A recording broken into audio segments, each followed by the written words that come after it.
that the Kiev regime has embarked on destroying the canonical Ukrainian Orthodox Church, and for the sake of the schismatic Orthodox Church of Ukraine, which was artificially established in 2018, they take over illegally sanctuaries of the Ukrainian Orthodox Church, and its clergy is facing with death threats.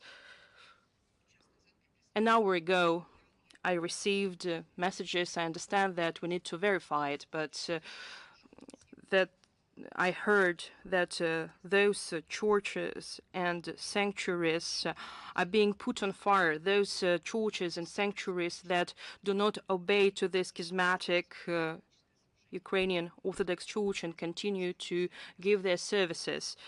Authorities have deliberately casted a gloom over the Orthodox, and they have carried out a blatant provocative action in order to expel the canonical church from the Kiev-Pechersk Lavra.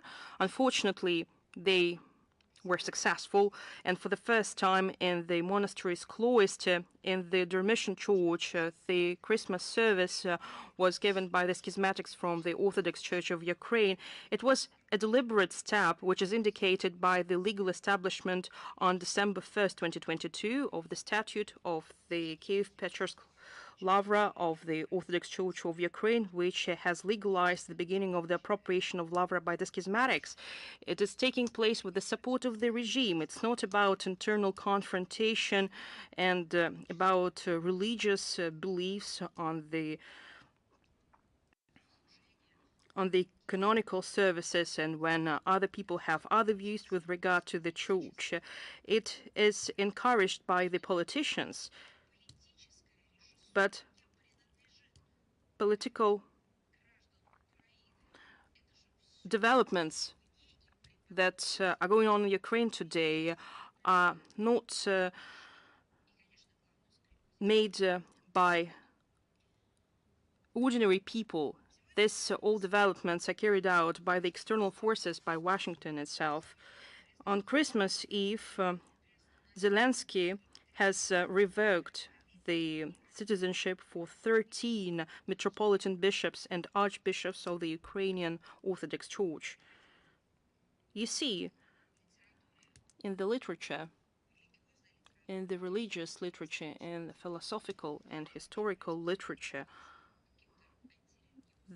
they all call that anti-religious actions.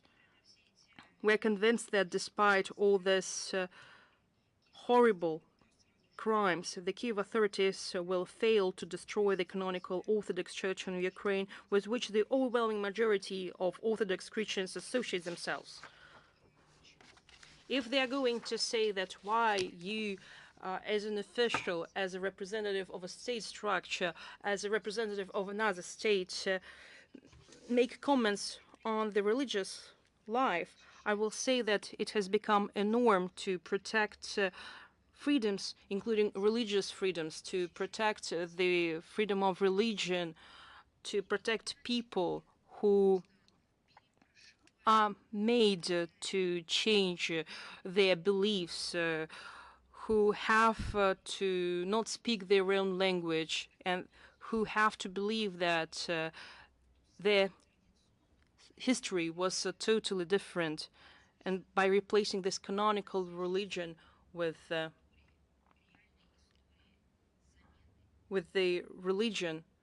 empty religion, which has nothing to do with our history, we see that the so-called self-proclaimed civilizational regimes of Western countries start making statements when they're protecting sects and extremist organizations who pose themselves as representatives of non-traditional religions, but we are working in line with the international law, and we respect all the obligations that we have undertaken and that have been undertaken by the overwhelming majority of the member states. For example, OSCE member states, countries of the European continent, as well as member states of the United Nations, who obliged and reaffirmed their commitment to their obligations. We do nothing that is irrelevant and is not mentioned in the international law. Kiev regime continues to shell the Russian territory, and it targets residential areas, hospitals, schools, and they just increase the number of the war crimes. On January 3rd, the armed forces of Ukraine have shelled with HIMARS the hospital in Tokmak of the Zaporozhye region, and the blast wave shattered glass windows of the pediatric hospital and maternity home when people were undergoing treatment there. And we call on international organizations, including the World Health Organization, the International Committee of the Red Cross, to give a principled assessment of the actions of the Kiev regime, who continues to pose threats for the civilian population. The desire of the Kiev regime and their Western patrons to continue the war until the last Ukrainian is demonstrated by their cynical response to the Russian proposal to declare a ceasefire during the Orthodox Christian. You will remember that Vladimir Zelensky has directly prohibited the armed forces of Ukraine to cease fire and has called the humanitarian gesture of Russia as a hypocritical cover-up for military build-up to continue military actions with new forces and resources. And the ceasefire was not welcomed by the West either. The representative and president of the European Council, Charles Michel, called the Russian ceasefire as bogus and hypocritical, end of quote. Probably Brussels has totally forgot their own history, including the fact that during the Christmas ceasefires were declared in the Belgium itself in 1914 during the World War I. The conflict in Ukraine has turned into a gold mine for the military-industrial complex of the United States by using the Ukrainian people as cannon fodder. This is probably why Leo Tolstoy is banned there. The American elites, regardless of their party affiliation, serve the interests of American manufacturers that profiteer at the expense of military supplies to Ukraine and other countries. In response to the Kiev requests in late December 2022, the Capitol Hill has approved the allocation of another $45 billion for the new financial year of 2023. And on January 6, it became known that they have approved another provision of military products worth of $2.85 billion. But Kiev authorities still believe that the Western allies do not provide enough support for Ukraine. They just want to make a profit. This is what Foreign Minister Kuleba said, who persistently asked his German colleague Annalena Baerbock, who visited Kiev and Kharkov on January 9th, the guarantees of supplying Leopard tanks by Berlin. And the Ukrainian ambassador in London, Pristaika, in his interview to Newsweek magazine on January 7th, called the NATO countries to put an end to prejudices. He's such an optimist since he believes that prejudices still exist there. And he called to not miss a unique chance and provide a large number of weapons for the purpose of defeating the arch enemy. Those who turn the blind eye and just look like they don't understand and see and hear what is going on, who do not want to get involved in the situation and to speak out their position, I think you can read, and you can read all these phrases. Again, the ambassador of Ukraine in London called the Western countries to leave prejudices behind, to not miss a unique chance and defeat the arch enemy. What else is necessary to understand what's going on? That everything was carried out in recent years. They present Russia as the arch enemy, and it's well known that the goal of the Western Ukraine to inflict maximum damage to Russia at any cost, which is declared as the main rival of the United States in their doctrines. I will warn Washington and its allies that American and other Western weapons in Ukraine, as well as foreign soldiers servicing it, are legitimate targets for the Russian armed forces.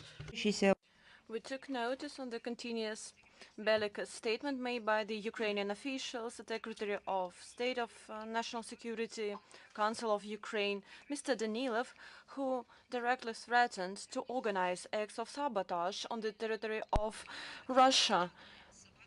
They are not acts of sabotage, they are acts of terror. And you should say it in this way, in this line, because you preach Russophobic rhetorics. Because sabotage is another thing. You should read the meaning of this word. So I believe that your officials, they are responsible for terrorist acts, and we have numerously stated it. You should call a spade a spade. You can rename all the things, and in this case, I believe that you should rename the acts of sabotage into acts of terror, because they are like this. Zelensky's advisor, Mr. Padelak. So I would like to say that it looks like absurd situation. And the head of Minister of Defense of Ukraine, Mr. Budanov, continued to dream of the Russian Crimea. They propose frenzy ideas far beyond reality and common sense. With that, the Kiev authorities do not doubt to acknowledge that for them, Ukrainians, ordinary Ukrainians, are expendable material in the fight against Russia. And Minister of Defense of Ukraine, Mr. Reznikov, explicitly declared that they are participated in the conflict against Russia, and they carry out the NATO mission in which the alliance itself is not spilling its blood. Ukraine is spilling its blood instead. It looks like nonsense, because you're talking about the people who voted for you, who elected you, and you then had promised a lot of things to the Ukrainian people, and right now you are perpetrating atrocities because you explicitly say that you service NATO by killing your own civilians. You're not doing it for the sake of Ukraine, you're doing it to carry out NATO mission instead. So it turns out that the image that was proposed by a lot of Ukrainian women, right now we can use this image to depict the Kiev regime, Zelensky regime, who is serving the collective West. So no matter how hard the collective West tries to arm the Ukrainian army to encourage them to fight against Russia, so these attempts are doomed to fail. All the goals of the special military operation that the Russian leadership stated will be accomplished. So it is not that I wanted to say. There are only examples. There is not all of the facts, but these are examples of the facts that a lot of weapons are misused. And right now you can figure out where these weapons are going to. In the course of briefings and official statements, we have repeatedly said that there are numerous indications of misuse of weapons supplied by NATO countries to Ukraine. Since the very beginning, we stated that these weapons could go to the European black markets, and nobody is safe from these dangerous weapons to be circulating in black markets. So right now it looks like a systematic problem. It is not a separate or unique situation. It looks like a reality. So let's look at some facts. On the 1st of June 2022, Interpol Secretary General of Jürgen Stock warned that after the end of the conflict in Ukraine, there is a high probability of illegal trade of weapons originally destined for Kiev. On the 1st of July 2022, the Russian news agency RT carried out an investigation and found out that an important element to carry out illegal transactions is through darknet. So Darknet offers to buy rockets for anti-tank rocket complex Javelin for $30,000, but it cost $178,000 for American taxpayers. They also offer missiles for anti-tank missile complex for $15,000, kamikaze drones for $7,000, small arms, grenades, booby armor from $1,000 to $3,000, including delivery. And the buyer and the supplier often do not see each other because they, after money transfer, so the consumer receives the coordinates with the location, and that is all. Right now, Darknet includes weapons, but these weapons, they are supplied by Western countries to Ukraine. On the 21st of July 2022, the Office of National Security and Defense Council of Ukraine announced the launch of SOTA information and analysis system in order to ensure transparency of the supplies of Western weapons to Ukraine. So it was Ukraine itself, it was the Kiev regime that half a year ago tried to control the circulation of weapons supplied by the West to Ukraine. Since then, since the system was implemented, there have been no results. On the 22nd of July 2022, Jan Opgen-Opt, official representative of Europol, in his interview to a German news agency said that there is a high risk that all the weapons supplied to Ukraine will end up in the hands of criminals, crime groups and terrorists. According to him, a lot of cases became to be known that people left Ukraine with weapons.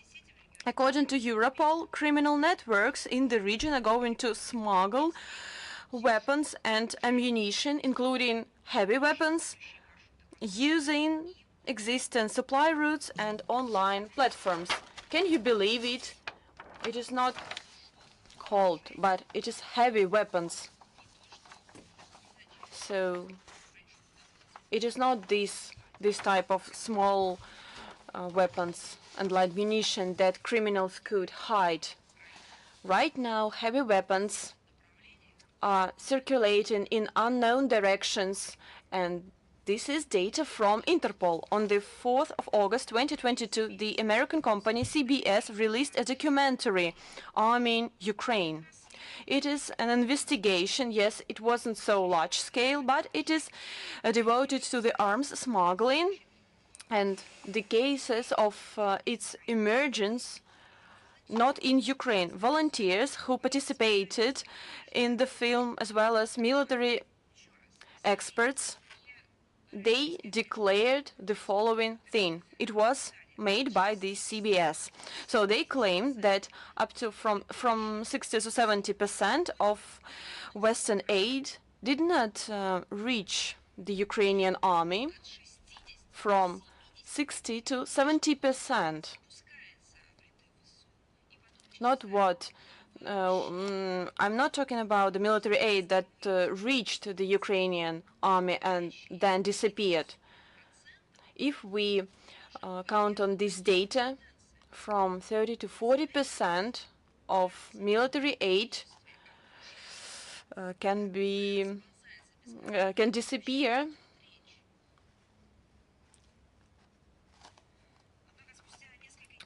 However, in some days, can you guess what happened to with this film? This documentary was removed from the website, as well as some degrading, discrediting comments. They also disappeared from the social media.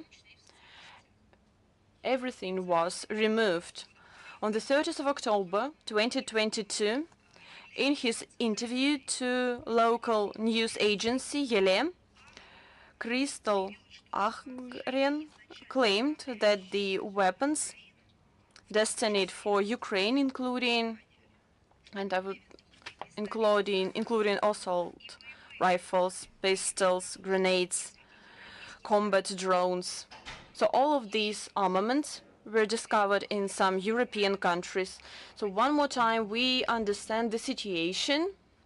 We know what customs means. We understand this procedure.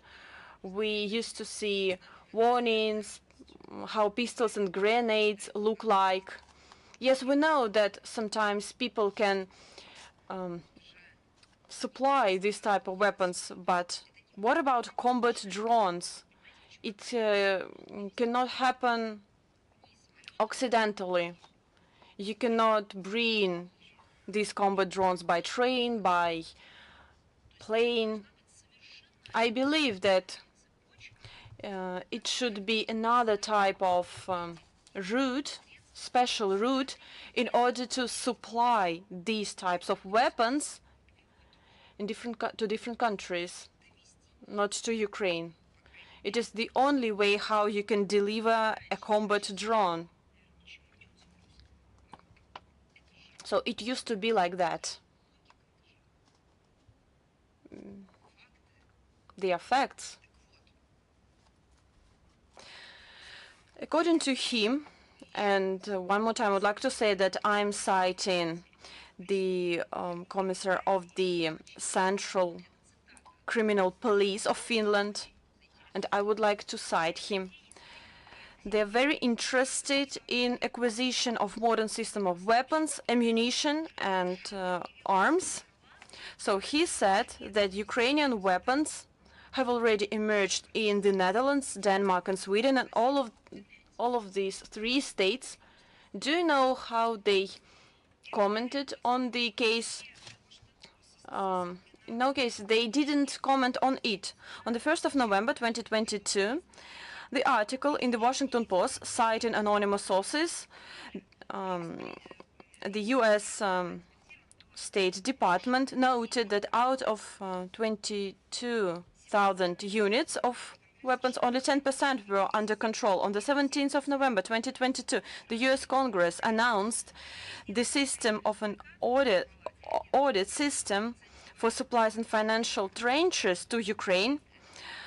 As Republican representative in the lower house, Marjorie Taylor Greene, said, and I would like to cite here, American people deserve to know where their money go to another country who is even not a member of NATO alliance. So I believe that all of the people have the right to know where NATO weapons go to. On the 13th of November 2022, President of Nigeria, Muhammadu Buhari, within the framework of the 16th Summit of Heads of States and Governments of the Lake Chad Basin Commission, stated that the authorities discovered weapons destined for the Ukrainian army in the hands of terrorists. We are talking about Chad. These two countries do not have the same border, but these weapons were destined for Ukraine. On the 15th of December 2022, there was an explosion of the grenade launcher in the office of the police officer of Poland, Yaroslav Szymczyk. According to statements, the weapon was brought from Kiev to Warsaw on a special train without any control at the border. On the 16th of December 2022, British Prime Minister Rishi Sunak took the decision to carry out an audit in order to control assistance to Ukraine, since London wants to know what they put in and what they got out of this military assistance. So we are going to tell the British what they really put into this assistance and what they can get out of it. Not long ago, on the 9th of January, in Oslo, Mr. Stoltenberg, NATO Secretary General, was awarded, and this award, named after Gunnar Sønstebø, an outstanding hero of the Norwegian resilience during the Second World War. And among the merits of this new prize winner, there are his contribution to the support of unity in the alliance in hard times, as well as promotion of the membership of Finland and Sweden in NATO, and assistance to Ukraine. We consider disgraceful and ridiculous to award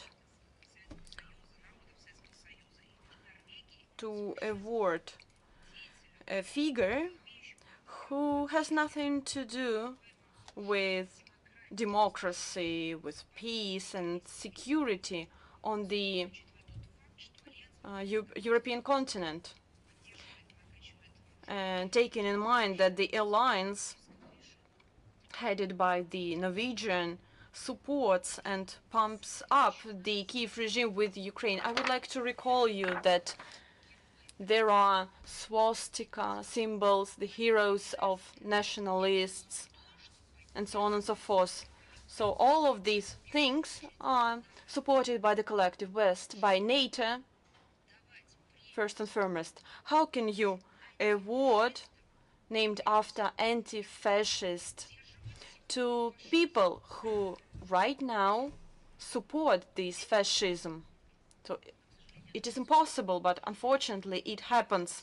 Let's move to another issues. Terror in Kabul. We strongly condemn a terrorist act that happened in the vicinity of the Minister of Foreign Affairs of Afghanistan in Kabul. ISIS has claimed responsible for this incident. Because of the attack, more than 40 people were killed and injured. Among them, there are Minister for Foreign Affairs staff. We express our condolences to the beloved one of the victims, and we wish them speedy recovery.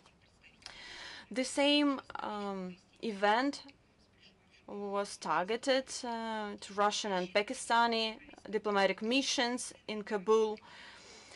We hope that the Afghan government will find those responsible and bring them to justice, and we urge the Afghan authorities to eliminate the terrorist threat in the country, and we know the importance of coordinating regional and international efforts to combat this scourge. So let's move on to another issue, that is Armenian-Azerbaijani normalization of relations.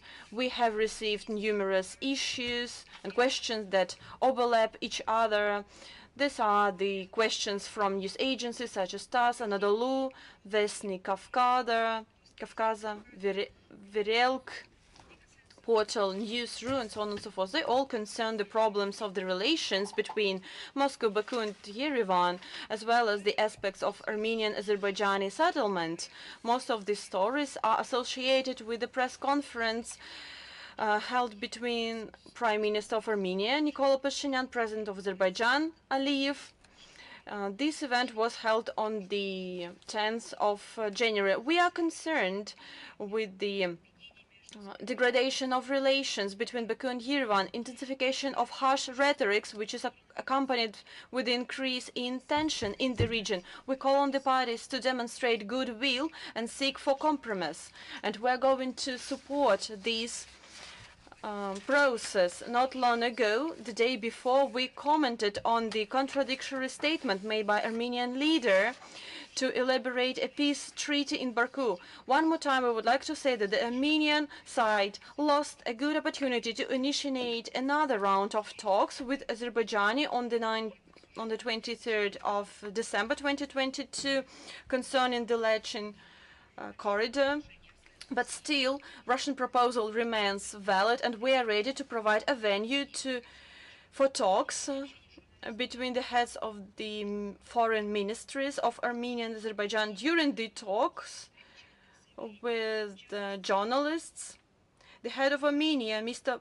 Pashinyan made a lot of noteworthy comments, in particular regarding the CSTO. This comment was explicitly explained by the spokesperson Mr. Dmitry Peskov. Armenia continues to act in accordance with its priorities for its armed forces. Thus, it didn't deploy military troops to participate in joint exercises with the CSTO in Kazakhstan. Allies have to adapt their plans again, and as far as we know, this work is carried out within the CSTO, and we expect that all the solutions will be developed to ensure the effective preparation of peacekeepers and to ensure their smooth work and coordination. As for the Lachin corridor, I would like to sum up all the questions and to provide a comprehensive answer. We continue working on unblocking this corridor in line with the statements of the leaders of Russia, Azerbaijan, and Armenia of November 9th, 2020. The Russian Foreign Ministry of Interior, Defense Ministry, and the command of the Russian peacekeeping contingent are taking consistent de-escalation steps, and it's necessary to find a solution that will be acceptable for all parties. At the moment, the humanitarian convoys are going through the corridor, and we would like to note that it is unacceptable to make public provocations and verbal attacks against our peacekeepers who are guarantors of peace in the region. Such actions might inflict serious and significant damage to the process of the Armenian-Azerbaijan normalization. As for the draft statement of the UN Security Council for the media, where which addressed the Lachin corridor, such explanations were provided by the permanent representative of Russia in New York. It was stated that despite our constructive determination, the French authors of the document ignored the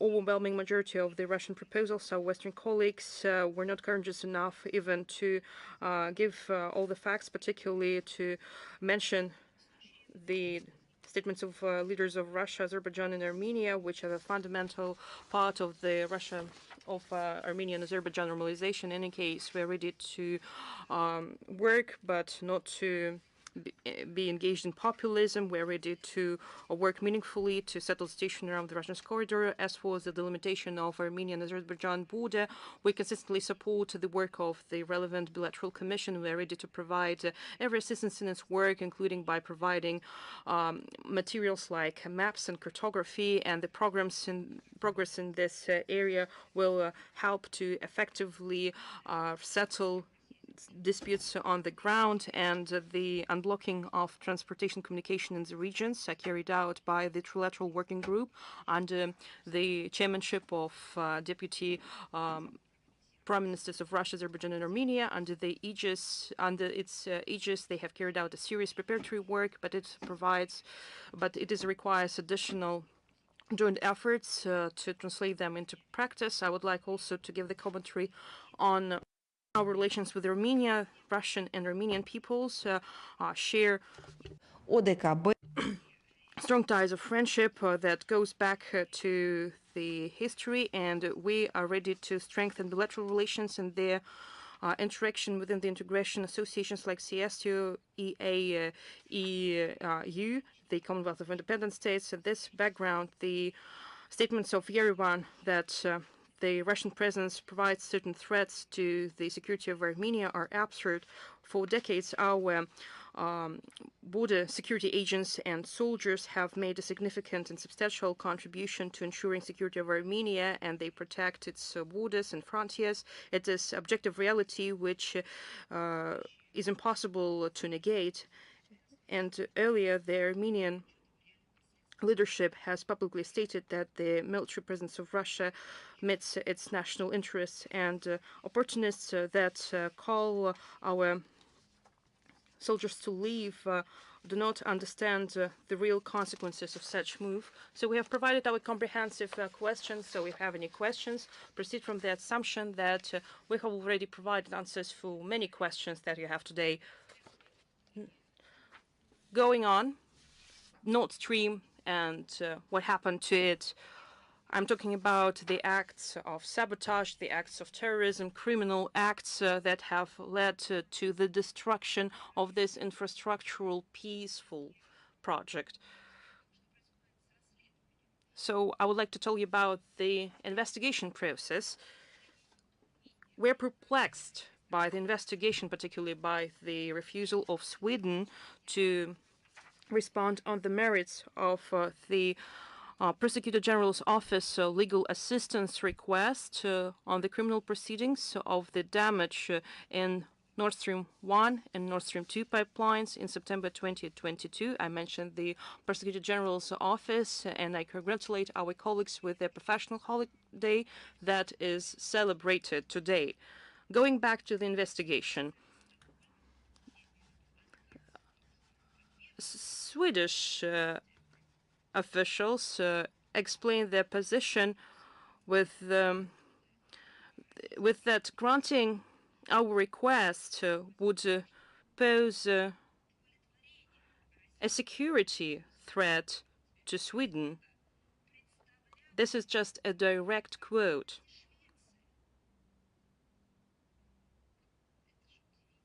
which is surprising. I would ask our Swedish colleagues, is blasting the gas pipeline, does it constitute a security threat to Sweden? If it is, then we would like to hold an international investigation that would help to understand who represents a threat to Sweden and other countries, because we were talking about the Baltic Sea, and to do that and to do everything to avoid the repetition of this incident in the future, because we believe that our country has suffered a serious damage. I'm not even talking about serious losses. But what happened to our infrastructure that we have been building for years? It is a serious damage and losses. And we have the right to receive the information we need. We have a right to ask questions, and you must answer them. In 2020, by the way, the Swedish authorities referred to the same arguments when they motivated their refusal to provide legal assistance in investigating the incident with Mr. Navalny. At the same time, the Russian side was informed about the fact that the Swedish prosecutors have no interest in implementing the Russian initiative to establish a joint investigative group to investigate the damage of pipelines. But again, what is the explanation for not having a comprehensive investigation in which our country could be involved as the country who suffered from that? Swedish authorities haven't answered to the message of the Russian Prime Minister Mikhail Mishustin that was sent to the government of Sweden 3 months ago, which states the need to have comprehensive and open investigation of what happened to the pipelines, and that could involve Russian governmental authorities and Gazprom company, which is a violation of all rules of international diplomatic conversation and communication. By the way, Sweden is not the only country that ignores our requests. The neighboring countries who have something to do, who has to do with the investigation of these acts of sabotage, also ignore our requests. Why these countries do not let Russia be involved in the investigations? Are they trying to hide something? Because an act of sabotage or an act of terrorism was carried out against gas pipelines. It was not an accident. What security threats Swedish authorities are referring to?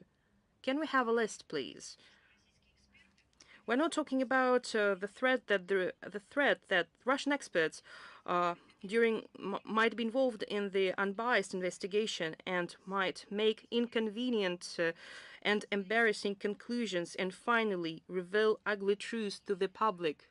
Who is the mastermind of these attacks? Hiding these facts proves that Swedish authorities have something to hide. Another topic.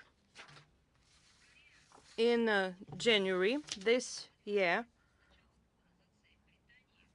marks the 190th anniversary of the colonization of the Malvinas Islands in 1833, which laid the basis for the long sovereignty dispute between Argentina and the United Kingdom, and which led to the violent armed conflict in the 20th century. This topic is on the UN agenda, particularly on its Special Committee on Decolonization, C24, as a result of the UN General Assembly and other international fora were adopted numerous resolutions calling to resume Argentinian-British talks to develop an ultimate solution on the sovereignty dispute over the islands, as well as to refrain from unilateral actions that might change the situation in the southern Atlantic Ocean.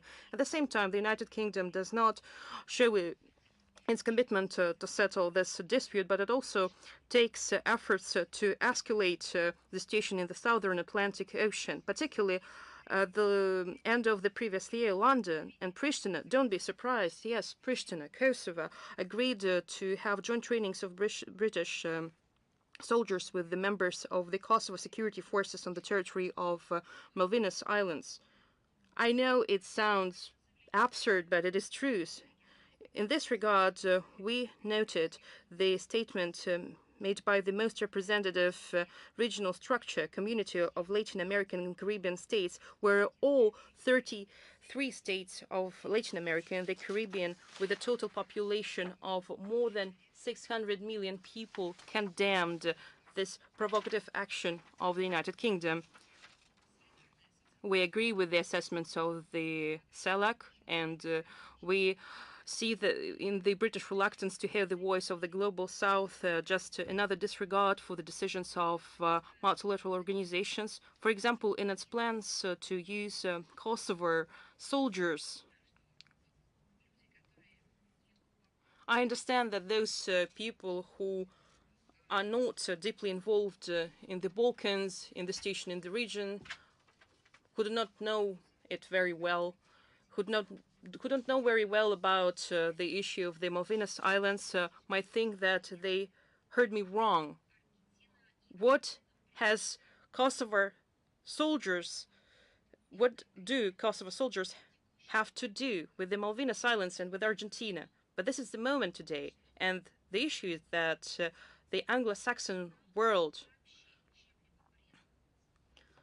is just to do every effort, do their utmost to implement their plans, to reach their goals, and they don't believe it even useful to just cover it, to hide it.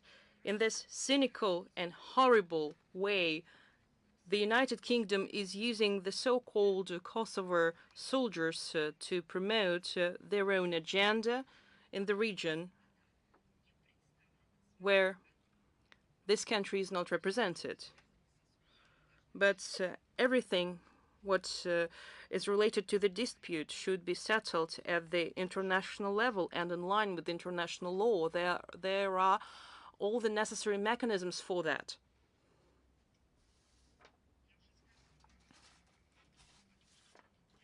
I mentioned that London plans to use Kosovo soldiers in their operations on the Malvinas Islands, and by doing so, London assists actively in improving combat readiness of Kosovo security forces, which makes it to act as one of the leading supporters of their transformation into full-fledged armed forces in the violation of the relevant UN Security Council resolution. So they pursue quite a horrible task. They're not going just to meet their own interests in Latin America, but they plan to train Kosovo forces so that they could have necessary experience. It is a scary story, but in my opinion, this is a telling example of the Anglo-Saxon philosophy. I would like to emphasize again the consistent and principled position of Russia on the Malvinas Islands, and we advocate the need to promptly resume direct negotiations between Argentina and the United Kingdom with the view to reach a peaceful and definitive solution over the sovereignty dispute in line with the UN resolutions, and believe that it is important to abstain from any action that might hinder the beginning of these negotiations. And we believe that it is unacceptable to militarize the southern Atlantic region, and it is necessary to strictly abide by international obligations by all sides. And now I will go to the bilateral relations Russia-Brazil. As you know, on January 1st, Brasilia hosted the solemn inauguration ceremony of the President of Brazil, Luiz Inácio Lula da Silva, who won presidential elections in October 2020. To Russia and Brazil share ties of years-long friendship and mutual respect. In 2023, we are going to celebrate 195th anniversary of diplomatic relations between our countries. The gradual and qualitative development of bilateral cooperation fully meets the interests of our peoples, and we are satisfied with the traditionally high dynamics of Russia-Brazil contacts at the highest level. On December 20th, 2022, Russian President Vladimir Putin had a telephone conversation with his counterpart Luiz Inácio Lula, where they have expressed their confidence that Russia-Brazil strategic partnership is going to develop in all areas. On December 31st, 2022, President of Brazil, Luiz Inácio Lula, had a meeting with the Speaker of the Federation Council of the Federal Assembly of the Russian Federation, Valentina Matvienko, who was the head of the Russian delegation at the inauguration ceremony of a new Brazilian leader. In developing the practical cooperation between the two countries, the Russia-Brazil High-Level Cooperation Commission plays an important role. It is headed by the Russian Prime Minister and Vice President of Brazil. We maintain inter-ministerial dialogue, and we have a plan of political consultations between Russian and Brazilian foreign ministries for 2022-2025. Our countries share the aspiration to form a more just, democratic, polycentric world order that is based on the sovereign equality of states, mutual consideration of interests, mutually respectful dialogue, and respect of norms of international law. First and foremost, the UN Charter. We actively assist in ensuring global food and energy security, sustainable development, climate change, and other pressing issues of today.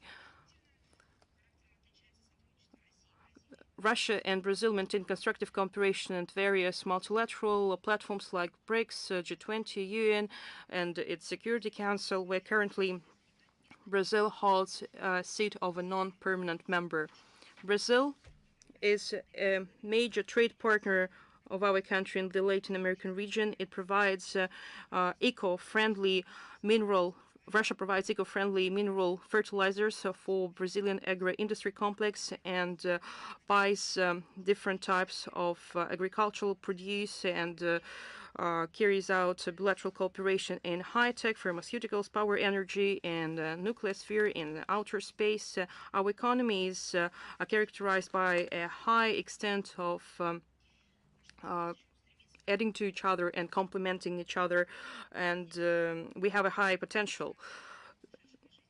I can quote the legendary football player Pelé, who once said that Russia will become a world football champion when Brazil will become a champion in hockey. We're developing cultural and humanitarian cooperation since 2000. We have established a unique and socially important joint project in culture and art. I'm talking about Bolshoi Theatre School. It is located in Joinville, Santa Catarina State, where a large number of children are attending, and they come from poor families. In 2022, the Russia-Brazil Intercultural Bilingual School started its work in Rio de Janeiro, and bilateral ties are quite important for us, particularly in education. Every year, at the governmental quota, we provide scholarships for Brazilian students in Russian universities for the academic year 2022-2023. We will allocate 47 seats, and we hope that we're going to develop all the areas of the strategic partnership with Luis Inacio. So, let's move on. What is going on in the religious field?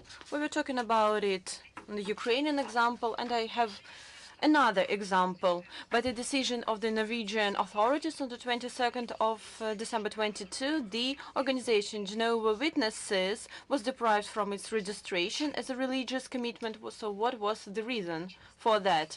The reason was a systematic violation of the law and unwillingness of its leadership to abandon its lawful practices. Although cancellation of the registration does not entail a ban on its activities, only restrictions of powers and preferences, the Norwegian authorities demonstrated its willingness to cancel an organization that do not want to subdue its practices. So, but this fact does not hinder Oslo to criticize Russia.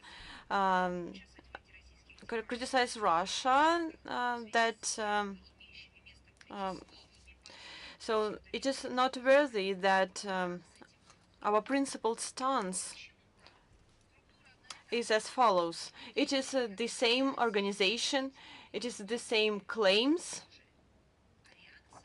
but the political response is different. When the same things happen in Russia, then the West, including Norway, say that Russia does not have the right to do so, that we persecute religious beliefs and freedoms of religion. But when the same thing happens in Norway, so everyone keeps silence, everyone does not make any comments on it. So they say that it is another topic, let's move on. So that is the situation. So such blatant interference into domestic affairs of our country has nothing to do with protection of freedom of religion and human rights. So I believe either we should have unite principles in order to assess the situation in other countries, and we, being equal, can assess the situation without national boundaries, or, I beg your pardon, or we should comment on internal situation, and that is all, without the right to comment on some external things.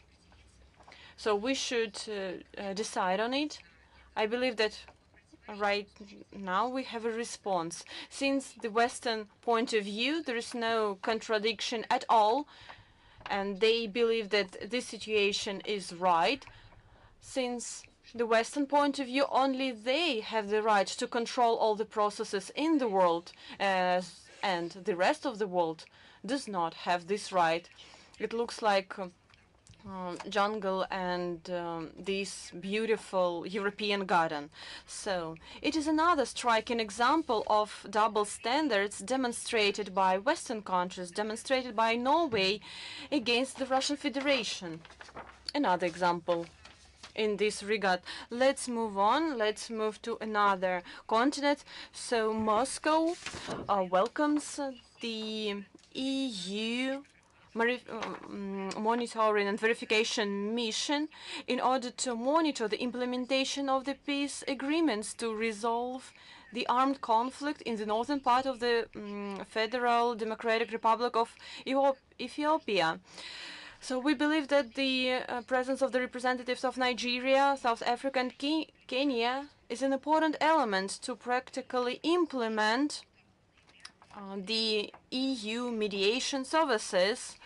With satisfaction, we note that according to official Ethiopian authorities, after the signing of the above-mentioned agreement, Tigray has already received 106,000 tons of humanitarian food aid, 1.4 thousand tons of medicine, more than 10,000 tons of basic goods.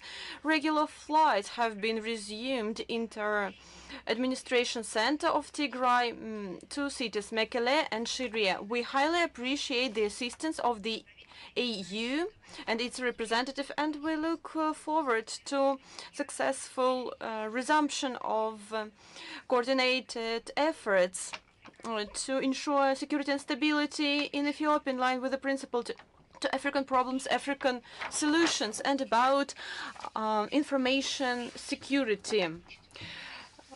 Vienna, on the 9th of January 2023, started the work of the fourth session of the UN Ad Hoc Open-Ended Intergovernmental Committee to elaborate a comprehensive international convention on countering criminal use of ICTs. This organ was established back in 2019 at the initiative of Russia and corresponded by the 46 countries and by the UN General Assembly resolution. The task is clear, is to create under the UN auspices a universal international legal mechanism to combat information crime.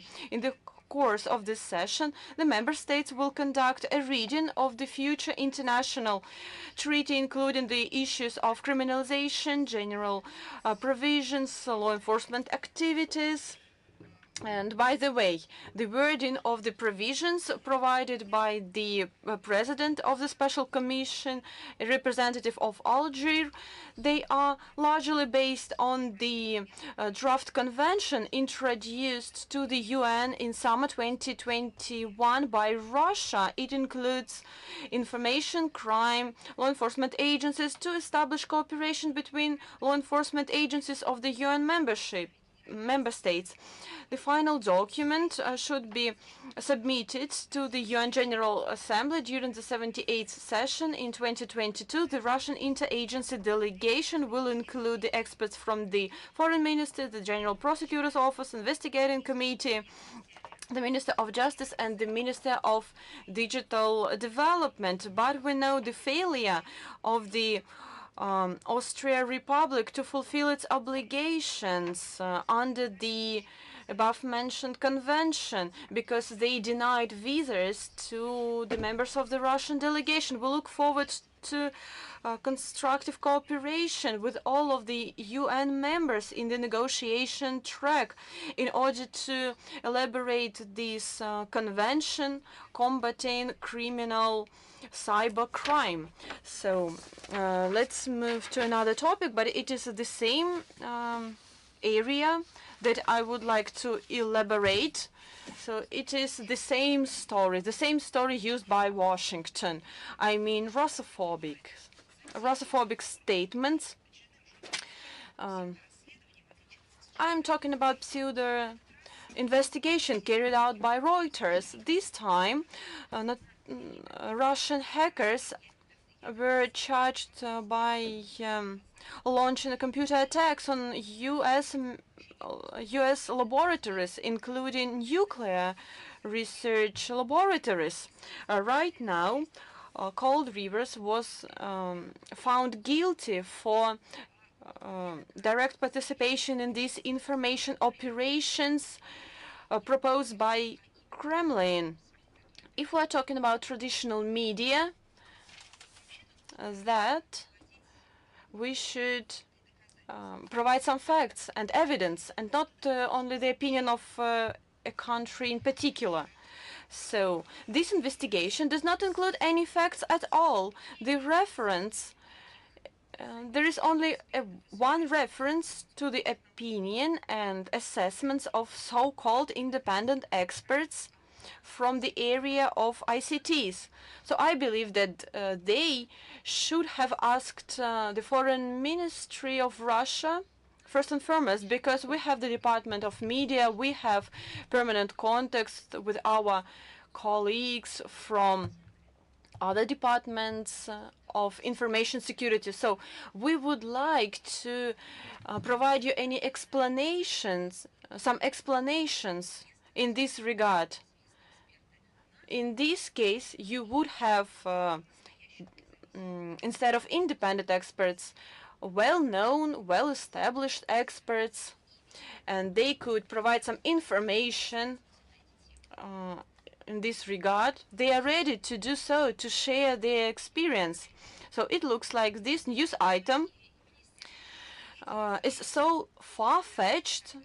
That is why the US Ministry of Energy refused to comment on it. But the Russian Federation would like to comment on it, because we have something to do, we have something to say. We are elaborating anti-fakes, we are doing fact-checking to provide you an article. But still, this story goes in line with Joe Biden administration that tries to depict Russia as the main evil in information space. The implementation of these activities goes through private companies, NGOs, and media. So I believe that the latter, in pursuit of its own goals, in pursuit of print run, so they use any leaks of information without fact-checking the data they disseminate. So it is noteworthy that in this case, the US didn't resort to bilateral channels of communications created for these aims, neither to the UN relevant open-ended working group that have a list of contact points in order to prevent and peacefully settle all the problems in the ICTs, because this organization was created for this purpose. We have everything, but instead of that, they need article, they need provocations, that is why they disseminated this information cannot. But this provocation do not promote to reduce tensions or strengthen security and confidence in digital space, but they are trying to promote their own neocolonial agenda. That is why they use these Western tech companies in order to establish notorious rules-based international order without regard for the rest of the world. It seems that they have the right to blame unwanted countries and governments for computer attacks to justify its illegal sanctions policy. In terms of Russia, our stance is well known. In order to resolve all the disputes in the ICTs, we stand up for constructive, equal interstate cooperation, and it is our principled stance that remains unchanged. On the 17th of January, we mark 160th anniversary in the establishment of the diplomatic relations between Russia and Peru, which began with the exchange of letters of diplomacy between Emperor Alexander II and the president of this South American republic. Russia and Peru are united by the years of history. They are based on mutual respect, solidarity, pragmatism, and mutual accounts of interests, as well as a non-opportunistic nature of our bilateral ties. We share a position in principle for the future amid these difficult times of the transformation of international relations. It is on this creative basis of our strategic partnership, as the presidents of the both countries stated back in 2015, the countries are ready to develop the cooperation in the areas such as political dialogue, trade, science, education, high technologies, environmental protection, disaster management, and humanitarian exchanges. And another very important date in our country, the siege of Leningrad lasted for 872 days since the 8th of September 1941 to 27th of January 1944. It was the worst siege in human history.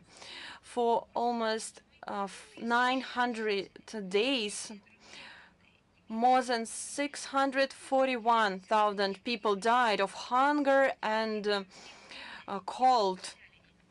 We have another figure, maybe 1 million people died, tens of thousands perished during evacuation. The Hitler's plans left Leningrad with no future.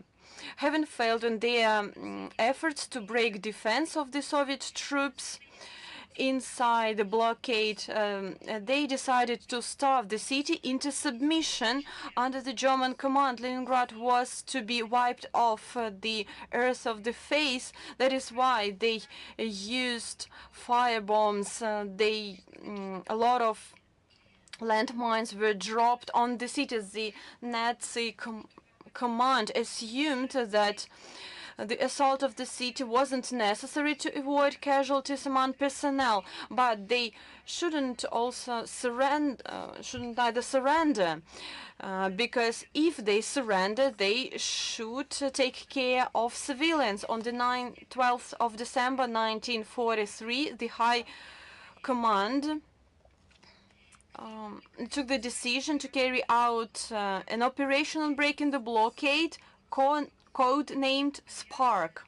It included the Soviet soldiers from Leningrad and Volkhov front, as well as the forces of the Baltic Sea forces and long-range aviation, in order to defeat Nazi fascist troops holding this bulge. The commander was in hands of Lieutenant General Leonid Govorov and Army General Kirill Meretskov. Georgy Zhukov and Marshal Kliment Voroshilov coordinated the operation on the 12th of January 1943. After careful preparation, the 67th Army of the Leningrad Front delivered a powerful blow from the west to the east. An offensive was accompanied by the coastal artillery and the aviation from the Baltic Fleet. On the 19th of January, Schlissenburg was liberated, as well as the south shore of the Ladoga Lake. Later then, the radio broadcast the blockade running. The lifting of this Leningrad blockade was a turning point in hostilities. When the Operation Spark was completed, the initiative to conduct combat operation passed to Soviet troops. The situation with the Leningrad Front Baltic Fleet improved, and even Franklin Roosevelt, the U.S. side, sent a special scroll, and I would like to cite it. In the name of the people of the USSR, present this scroll of the city of Leningrad as a memorial to the loyal men, women and children who, isolated from the rest of their nation by the invader and despite constant bombardment and untold suffering from the cold, hunger and sickness, successfully defended their beloved city from the 8th of September 1941 to 18th of January 1943, and they symbolized its fearless spirit of the peoples of the Soviet Union. They demonstrated the resistance of forces of aggression. End of sight. One of the symbols of resistance and steadfastness of the people of this besieged city was the seventh or Leningrad Symphony of Dmitry Shostakovich, performed on the 9th of August 1942. Supreme Commander-in-Chief Iosif Stalin, for the successful combat operation and for the lifting of Leningrad blockade, expressed his gratitude to the troops of Leningrad and Volkhov front. He congratulated them with the victory over the enemy. By the decree of the Presidium of the USSR, for the defense of Leningrad was established. The title was awarded for mass heroism and courage demonstrated in the struggle for liberty and independence of the motherland during the Great Patriotic War. The YouTube channel of the Russian Historical Society updated a documentary, and we're going to provide a link. The most important in our life, it is devoted to the blockade, the series, the present and the past. The documentary was made by the TV and radio company Pleiada, that includes a number of documents that reconstructs the real picture of from the very beginning of the war. So it is possible to understand the situation with the blockade, why Leningrad did not surrender, how it survived. It includes archive documents from memoirs from inhabitants of this sieged city. So I would like to remind everyone who right now thinks about the media role in our world. One of the TV channels, Dozhd, that was proclaimed foreign agent in our country. So this TV channel asked himself whether Leningrad should surrender during the war. And this statement was frankly responded to. So as a response, I would like to say the following. That is why this TV channel was proclaimed a foreign agent, because they are trying to disseminate disinformation. They're trying to forget the history and so on and so forth. And I cannot help myself but congratulate the present journalists and all workers of mass media, particularly those that work with text. I'm talking about the holiday that is important for the national media sphere. Tomorrow, on January 13th, we will celebrate the Day of the Russian Press. And we will actually give you the baton, because last year it was anniversary, a jubilee for the Russian Foreign Ministry, which has been existing for 220 years. But now you have an anniversary too, 220 years since the first issue of the Vedomosti newspaper was released, and this newspaper was established by Peter the Great, and it has become the starting point for the Russian news and publicist journalism.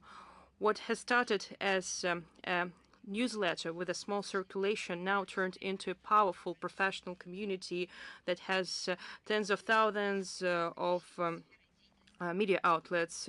Two centuries have the fascinating history of evolution of this exciting, bright, and eventful profession that works for the sake of society. It has great heroes, impressive achievements and sad stories today, despite the explosive development of advanced technologies and changes of the principles of methods of how the audience perceives the information today.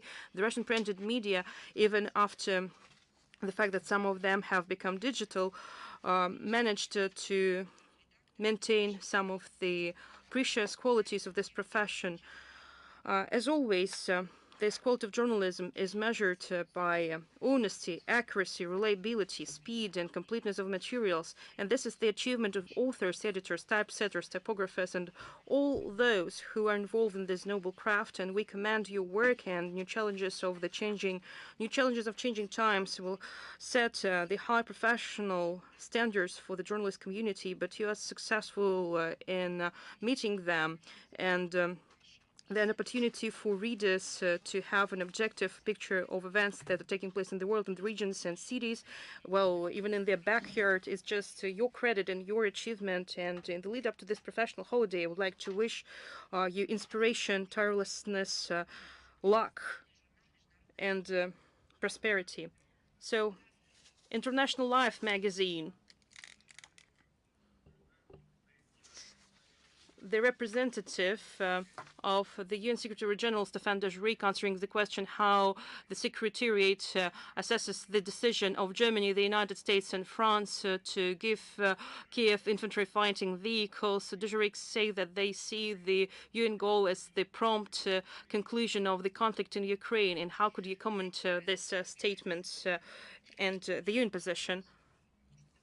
First, I would like to say about the UN position, because there is the point of view of the UN Secretariat and the position of the UN member states.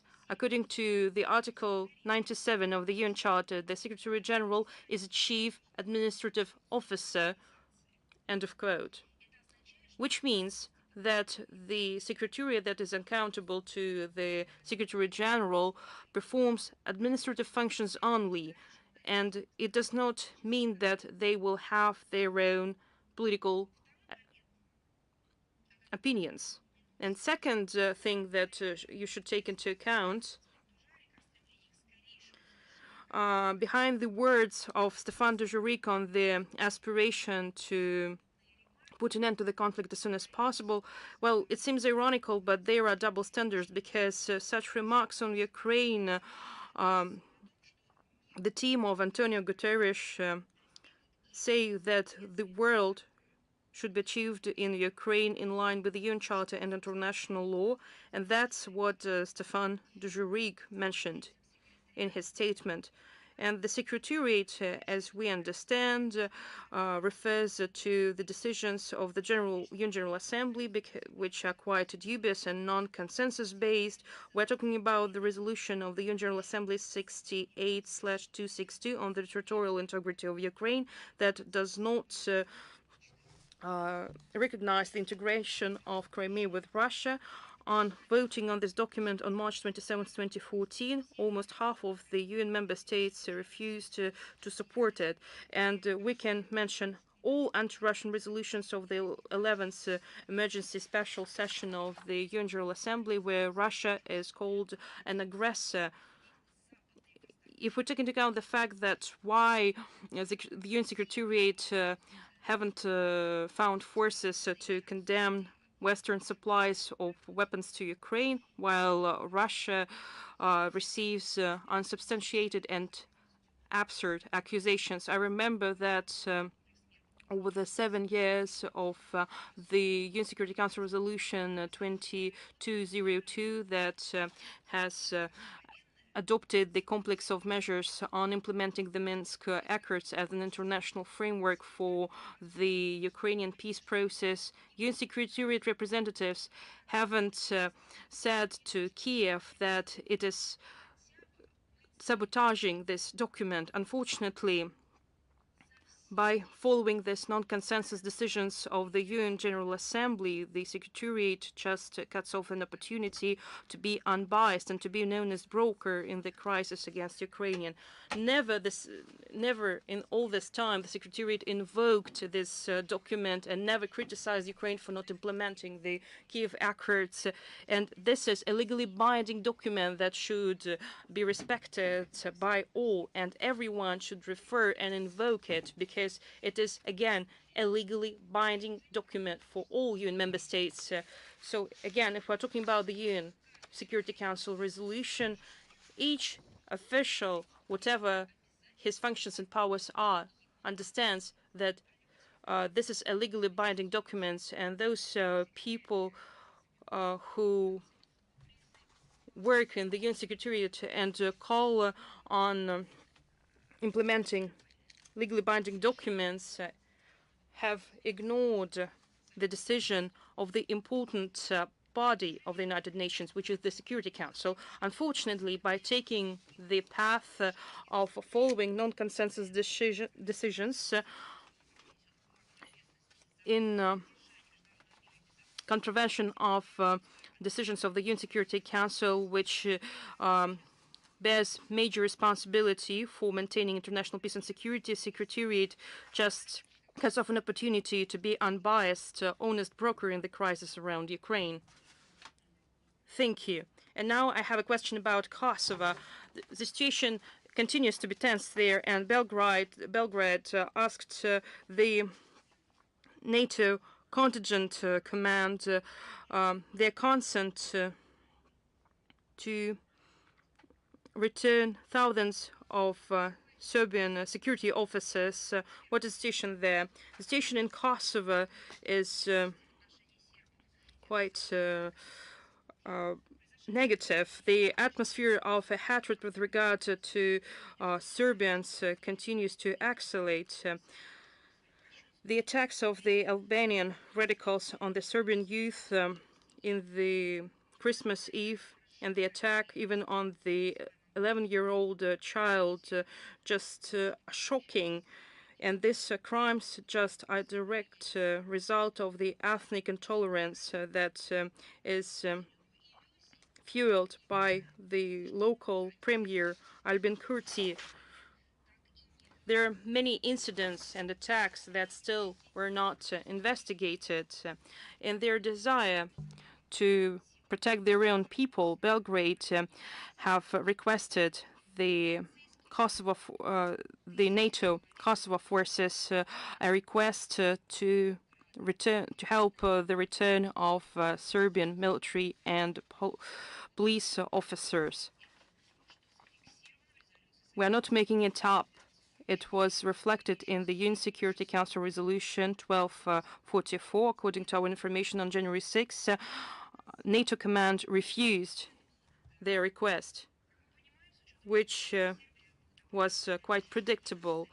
As we understand, taking into account the Serbian leadership is going to determine their further steps that will be directed at the de-escalation and the restoration of order in Kosovo. We strongly proceed from the primacy of international law and the fundamental Security Council Resolution 1244. And by the way, Mr. Guterres and Mr. Dujarric, are they not going to call NATO forces,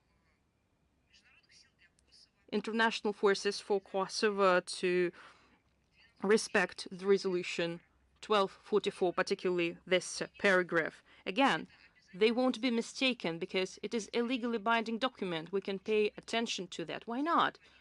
It is on the agenda, and it's not just being discussed because this topic is full of developments every time. With the efforts of constructive international community and throughout the efforts of Belgrade, the situation is not escalated, but we see one provocative action right after another. Why the international organization makes so many statements on the situation in Ukraine, but at the same time, they do not make the statements on Kosovo in their briefings. Why are not they invoking all these international documents?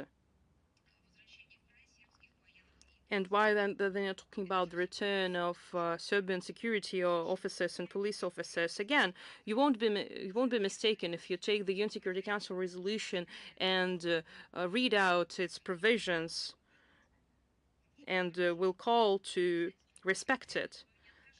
Therefore, the UN Secretariat will prove that it is not biased and engaged.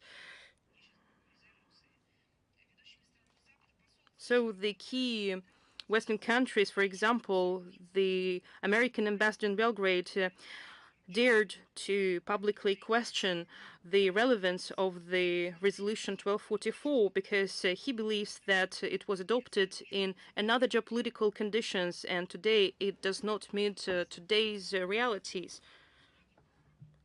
And I do not remember when the resolution was revised. If realities changed and if Belgrade have some problems with the resolutions, there could be attempts to change it, but none attempts were made to do that. And the statements of the American diplomat reflect the desire of Washington to cross out unwanted provisions from the UN document, including on the right of Serbia to return to Kosovo their own security officers. The same statement coincides with the statements of the former Chancellor Angela Merkel and the former President of France, François Hollande, that have shown their true attitude of Western officials to the international legal frameworks of the peace process in Ukraine, including the UN Security Council Resolution 2202, supporting the complex of measures to implement Minsk Accords. They just do what they want, and if they say that the document is irrelevant, we're not going to respect it. We believe that all the risk factors that give rise to violence in Kosovo and Metohija will be neutralized by implementing a community of Serbian municipalities in Kosovo, which is necessary and essential for ensuring security and well-being of Serbians living there. However, despite their obligations under the Brussels Agreement of 2013, Pristina continues to subvert the establishment of the structure, and there is no doubt that without establishing this community, the developments of Kosovo will be accompanied with the flare-ups of tensions because of the vulnerability of the Serbian community. And I have another question about the region. There is information about Pristina's plans to restore the house where the Kosovo Albanian figure Jafar Deva lived and who worked with the Nazis during the Second World War. And how could you comment this initiative? We have commented it on many times, and we have concerns over the continued practice in Kosovo to rehabilitate and to glorify fascism. Particularly, they are going to allocate 300,000 euros in 2023 to recover the Nazi accomplice Jafar Deve, who was the ODS Minister of Interior in the puppet government of Albania during the German occupation between 1943 and 1944. He was a high-level collaborationist who is personally responsible for massive killings of members of anti-fascist movements and civilians, deportation of Jews in concentration camps, and the provision of specialists and soldiers for the Albanian divisions of the SS Skanderberg. So when they say that he was a human rights activist, it was not true. In February 2022, the European Union and the UN Development Programme have curtailed their participation in this project after the publication was released on that situation and after the international response was shown. The refurbishment works were suspended. However, in Pristina continues its efforts and are ready to finish their work. And by making Nazi accomplices as historical leaders of the Albanian national movements, Kosovars continue to form their identity around such henchmen like Jafar Deve, who is notoriously known as the Kosovar Hitler. Unfortunately, such manifestations and such actions are encouraged by the United States and the key EU countries. They have voted the previous year. They voted against the annual Russian resolution countering the glorification of Nazism, which is put forward every year in the General Assembly by the Russian Federation. Previously, only the United States has voted against it, but now the European Union joined it. And by keeping silence on the Pristina's policy to revise the Second World War, Washington and its European puppets encouraged the further growth of right radical sentiments in Kosovo. Is Tas here with us today? Hello, Ms. Zakharova. Popov Artem, Tas correspondent. We have two short questions. First, how do you see the decision of the French authorities to start supplying heavy armored weaponry for Ukraine, and what are their goals, and what might be the effects of this decision? We qualify it as irresponsible, short-sighted move by the French authorities in the context of the Ukrainian crisis. It provokes further escalation and will lead to new victims of the conflict, particularly among civilian population living in EU Russian regions. We're talking about the Caesar artillery system. Recently, the French ambassador Pierre Lévy have received material confirmations that the French weapon systems were used to shell civilian facilities of Donbass, and we pointed our attention to the dubious statements of the Minister of Europe and Foreign Affairs, Catherine Colonna, that the supplies of the armored vehicles with the heavy weaponry AMX-10 RC won't make France as a party to the conflict, but we have another opinion about that. By taking this provocative decision, the French authorities are opening the Pandora box even more, and they become more involved in the conflict. For what reason are you giving them to Ukraine? Are you providing these weapons for the museum, and you oblige Ukrainian authorities not to use them? No, it's not true. That's why you should not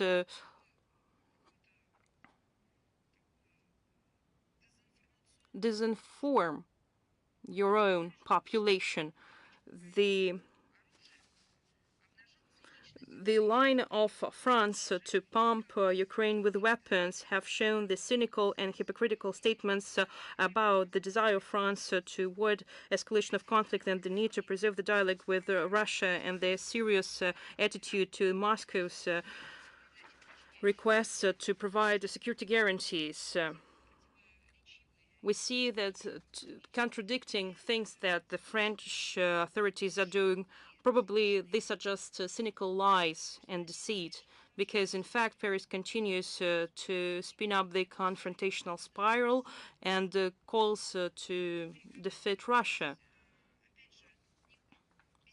So therefore, they are negating their own unbiased mediation, what France has been talking about. They should acknowledge its direct responsibility for the failure of the fulfillment of the Minsk agreement and assume that for many years they have been maintaining Kyiv's illusions and dreams to resolve the conflict immediately, not by words but by deeds, through supplies of weapons. And I have another question. Do you have any information about the situation with the arrest of editor-in-chief of the Sputnik in Lithuania, Marat Kasem? So I believe that you have the same information. I know that the media is closely following the incident, what is everything that is connected to Marat. Marat is currently under arrest on charges brought against him by the Latvian authorities. A principled political assessment of Riga's representative actions against unwanted representatives of the Russian-speaking journalist community and in general anyone who has an opinion in their own. So we set out in detail it into a comment. It was proposed by our official representative, made on the 5th of January this year. They are setting scores. It is their desire to damage, to spoil his career. We will seek to involve the relevant international bodies, including the UN, UNESCO. So I do not believe that we can achieve something in the OSCE, but we will accuse the OSCE in its inaction. But still, this organization must provide any results. So we expect that the politically motivated harassment of Marat Kassem will be responded by the NGOs, just as Reporters Without Borders once did when it pointed out the intolerable situation of the persecution of journalists in the Baltic states. Political terror in Latvia must end, and Marat Kassem should go free and resume his professional activities. And by the way, speaking about Mr. Duzhaygin, do you have something to tell us in this regard? Okay, let's move on. Do we have Kommersant newspaper with us? Good day. We have two questions. The first one is about a statement on the meetings of the foreign ministers of Russia, Turkey, and Syria planned. Is there any understanding of when and where the meeting will take place and what they're going to discuss? So, still not. We have already mentioned that we are working on the organizational procedure, but still we do not have any information. Is it the Russian Foreign Ministry following the fate of Russian national Sofia, who is imprisoned in Belarus? Are there any negotiations on her fate? I believe that there is some disregard in your question, because protection of human rights of Russian citizens who find themselves in difficult situation abroad.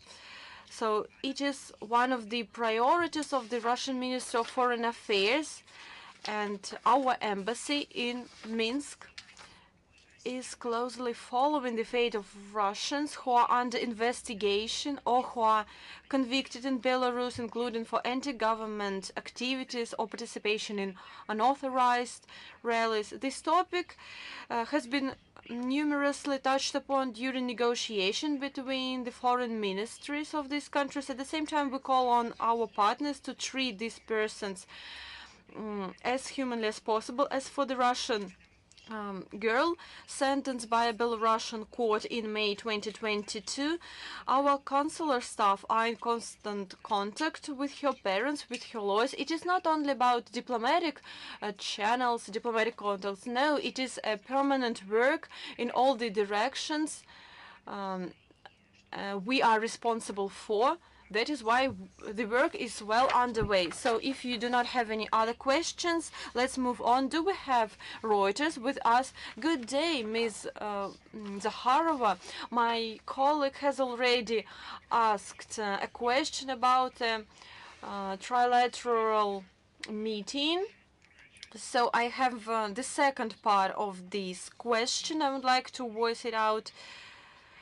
The organization of this meeting will may involve the UAE, which intends to politically rehabilitate President Bashar al-Assad and to push the US out of Syria. How can the Foreign Ministry comment on this information? Excuse me, what do you mean? I mean whether this information is real. Is there any intention to push the US out of Syria, out of this region? Excuse me, by whom? Who does have this desire? I mean the organizers of this trilateral meeting. I beg your pardon, but you should hear yourself. You should understand the duplicity, the absurdity of this wording. Does the US want to... Is there any desire to squeeze the US in Syria? So I believe that there is no ground for the US to stay present there in the region. Do they have any right to do so? Have they been welcomed? Have they been received any mandate to deploy their presence in the region? So I believe that these should be the questions asked by the Syrian government, by the Syrian people, concerning the legitimacy of these actions. They do not want the US presence. They are fed up with that. But the Syrian people, they do not receive the answers neither from the US, neither from its government, nor from the US media. In addition, when I'm talking to foreign journalists, they are surprised that the US is present in Syria, and it is motivated not by political, economic reasons, but by they are present on the ground because there are private companies and its activities are not legal. And these foreign journalists ask me, what is the reason for the US presence there? Yes, it is not official military presence there, but even US private companies are there because they really want to control the situation, to exploit its natural resources, and then they exploit it, sell it. So the best word is that they are trying to cover this illegal trade of energy resources. So if the question rises, who would like to squeeze the US out of this region? So I believe that it is Syria itself, because they are fed up with that, with this presence that has lasted for more than 10 years. The US maybe tries to change the regime in Syria. Yes, these intents have lasted for more than 10 years. And what about this meeting? The meeting is, the work is well underway. We are doing our preparatory procedural things, and we will provide you with further information. And my second question, it is about statement made by Finnish authorities. So Finland stated that after joining NATO in summer 2023, this country has ruled out the deployment of nuclear weapons on its territory. So, and right now I'm citing the country's foreign ministry. What is the Russia's assessment of this statement? We're certainly following the ongoing debate in Finland regarding the country's decision to join NATO, including the issue of the deployment of nuclear weapons on Finnish territory. It was said by foreign minister. He is convinced that nuclear weapons will not appear on Finnish territory after Finland's accession to NATO.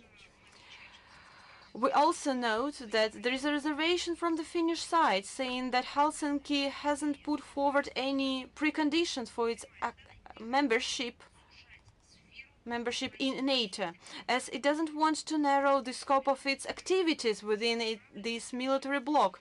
At the same time, the Finnish leadership deliberately hides the fact that NATO is known to have declared itself a nuclear alliance. So NATO actively pushes Finland to participate in highly destabilizing exercises of the alliance country devoted to practicing anti-Russian scenarios or to join to the use of nuclear weapons. So I would like to recall that NATO's so-called joint military mission exercises involve non-nuclear member states as well, thus not only those of them on whose territory US nuclear weapons are directly deployed are associated with its nuclear policy, but also those who get involved in providing and supporting such operations. We will closely monitor the response to such invitations and to draw conclusions if necessary. Thank you for your answer. Let's move on. Do we have RTVI with us? Yes, we are present. Good day. My name is Ksenia. I have two questions. The first one, on the 10th of January, Foreign Minister of Turkey stated that Turkey supports a 10-point peace plan proposed by Zelensky. Does this hinder communication between Turkey and Russia on achieving peace in Ukraine? Ankara's support for this Kiev's venture is unlikely to contribute to finding the best way to achieve peace in Ukraine. We have numerously spoken of the inaccessibility of this plan, so-called plan for Russia. It was stated by Dmitry Peskov, by Sergei Lavrov, so I do not see any sense to comment on it. We have already made all the assessments. And the second question about Serbia: is there a security threat to Russian citizens staying in Serbia or intending to visit it? Does the Foreign Ministry recommend to refrain from traveling to Kosovo? So we recommend to refrain from such travels, I mean to Kosovo, because they could have serious security implications. It should also be noted that there is no possibility of providing consular assistance in the territory of the province in view of the fact that the Russian Federation, on the basis of the United Nations Security Council resolution, does not recognize Kosovo's unilateral declaration on independence. Thank you. Do we have newsroom with us? Good day, Ms. Vladimirovna. My name is Sonia Rustamova. The National Security and Defense Council of Ukraine has stated that the Russian authorities intended to offer Kiev a Korean option for in order to resolve the problem. Does Moscow consider such options to resolve the Ukrainian crisis? On January 9th, Dmitry Peskov denied this information. I believe that you have already seen it. With regards to the settlement of the conflict in Ukraine, we should like to recall that it was the Ukrainian side that suspended the peace talks launched at the initiative at the end of the last February. So our proposals of 15th of April 2022 remain unanswered. Apparently, the Ukrainian authorities remain interested in spreading such rumors and speculation instead of considering the possibility of achieving the goals of the special military operation by political or diplomatic means. I cannot say something new responding your answer, so we have already made all the assessment. And my second question: Turkey continues its mediation efforts to resolve relations between Moscow and Kiev. In particular, Ankara hopes to open a humanitarian corridor between Russia and Ukraine. How do Moscow assess the implementation of these plans by the Turkish leadership. Maybe you have seen that on the 11th of January this year, 2 meetings were held in Turkey between the Russian Ombudsman Tatyana Maskalkova and Ukrainian Parliamentary Commissioner for Human Rights, first in a bilateral format and then with her Turkish counterpart. So the outcome of these negotiations had already been commented by Tatyana herself. And in terms of these plans, I would like to recall you the following thing. Please let us remember the situation in March last year. The people of Donbass under control of the Kiev regime. So when they tried to enter the territory of the Russian Federation, let us remember what happened then. They were prohibited, they were banned. They were forced to use Ukrainian-Polish border to cross it, and then through Belarus or through Kaliningrad to use this territory to come back to Russia, or even to go further, to come home. So such initiatives, such proposals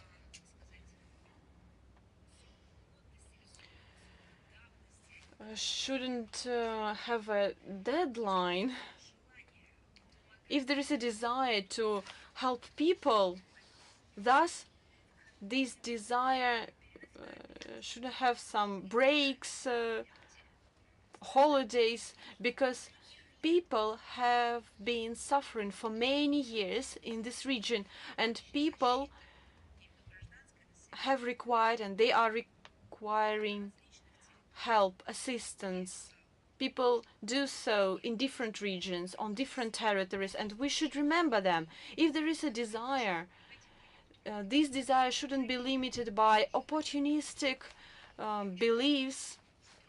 So I remember the period when the Polish authorities delivered a blow on a diplomatic mission of the Russian Federation in Poland. Thus, it was very difficult to provide any assistance to our citizens. Where were all of you with all these words? Where were all of you protecting human rights? The situation was quite the opposite. The decision was as follows: not to allow the Russians to cross the borders, to go to the Russian Federation, and when the situation was so intensified, it was impossible to turn a blind eye to this fact. What they invented.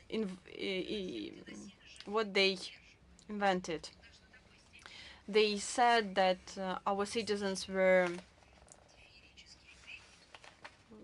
detained, were forcefully detained and harassed. So we have already advocated for mediation services, but I would like to remind you that these services shouldn't have any breaks. And my last question. Yeah, I have commented in detail the press conference of Pashinyan, but I have a question that in the mass media there are more and more reports that Yerevan and his political statements, it fluctuates between Moscow and the West, and they have been offered efforts to activate in the Caucasus. Why Armenia makes such contradictory statements, being at the same time the partner of Russia? As you noted, I have commented that already, and in the morning we have already posted the commentary that contains an answer to a question. We are doing our utmost as mediators. We're trying to be objective and sincere, and we wish to normalize bilateral relations. And again, I refer to the proposal to have a meeting on December 23rd, 2022, and the leaders of two countries agreed to that, but the Armenian leadership cancelled their visit at the last moment, particularly the visit of the Armenian foreign minister, which did not allow us to discuss bilateral relations and other issues of the normalization of Armenian-Azerbaijani relations, including the situation around the Lachin corridors. If Armenian partners are truly interested in addressing these problems as part of the comprehensive implementation of trilateral agreements at the high level, then instead of just saying empty words, it is necessary to continue working together, and the Russian proposals is ready to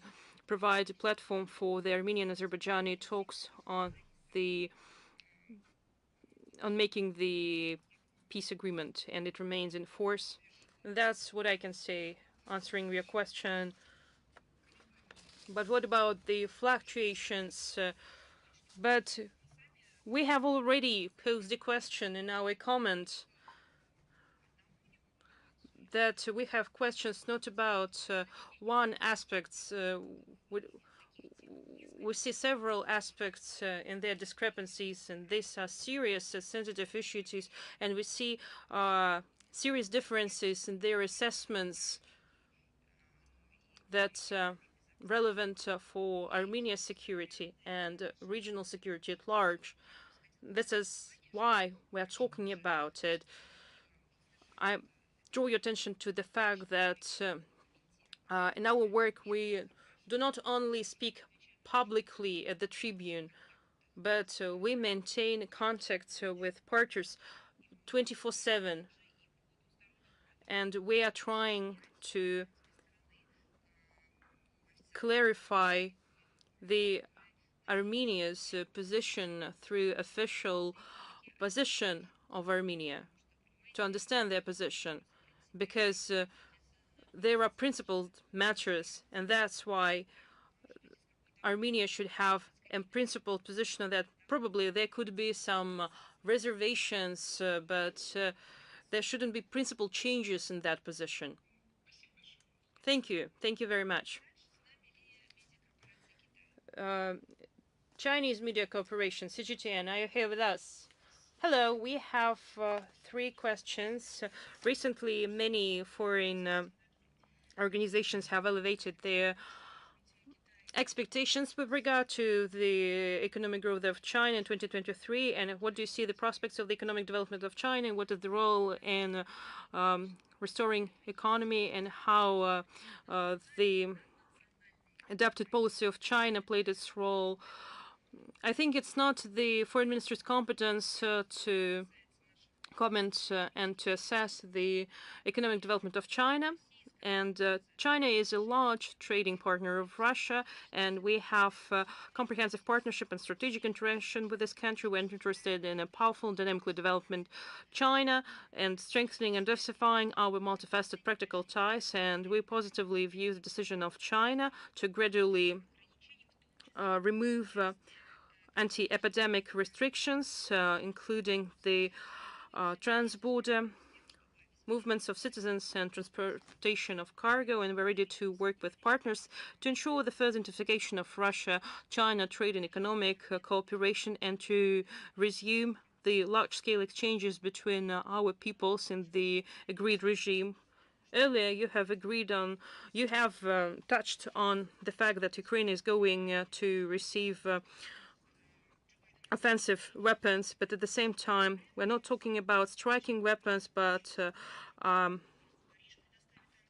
offensive weapons that earlier the West refused to provide, and the Joe Biden recently said that they're going to provide 50 armored vehicles Bradley as part of their assistance package, and it will be worth of $3 billion US.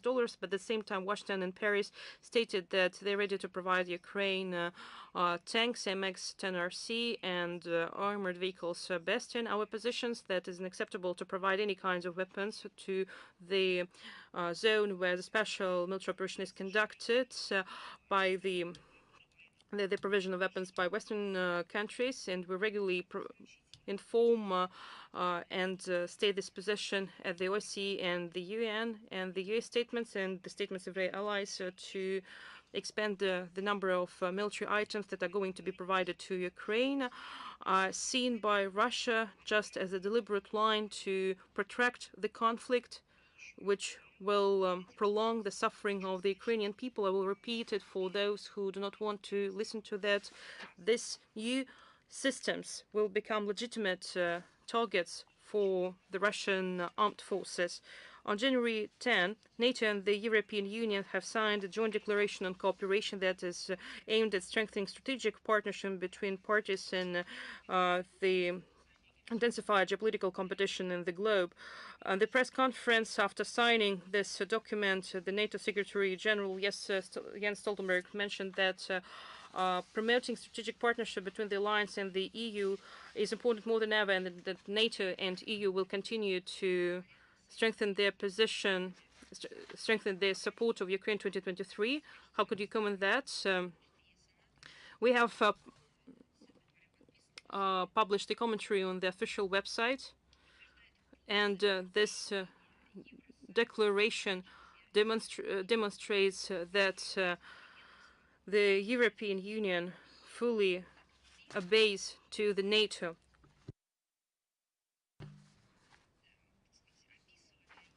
We have many times described the EU as the economic department of NATO. It is not independent, and it obeys to NATO in terms of foreign policy, and foreign policy is actually replaced with military aspects. As for the strengthening strategic cooperation between NATO and the EU, they promote the tasks that were taken on the Madrid summit to promote the new strategic concept of the alliance. And we see it through the prism of they see the cooperation through the prism of countering Russia, increasing the military support of Ukraine, and further expansion of NATO. All the provisions of the complementarity of the defense policy of the EU, they actually cross out the EU's autonomy in this area. EU is going to lose its independence, and the same goes for its member states. We're not talking about the delegation of responsibilities. They are just renouncing their sovereignty, and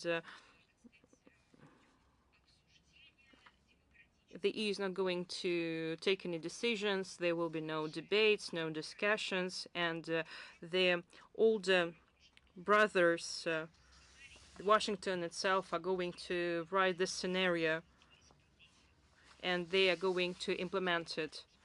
Globally, the EU just starts a new level of partnership with NATO, and they are going to be geopolitical rivals with China, and in such areas like critical information infrastructure, and even addressing climate change. The aggressive confrontation approaches of NATO and the EU with regard to the countries who pursue an independent line of policy will only impede the peaceful resolution of conflicts,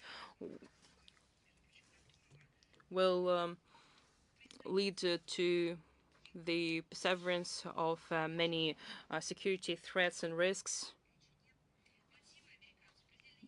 The motives of the United States are quite clear. They're going to drag the European Union into a global rivalry that is started by Washington.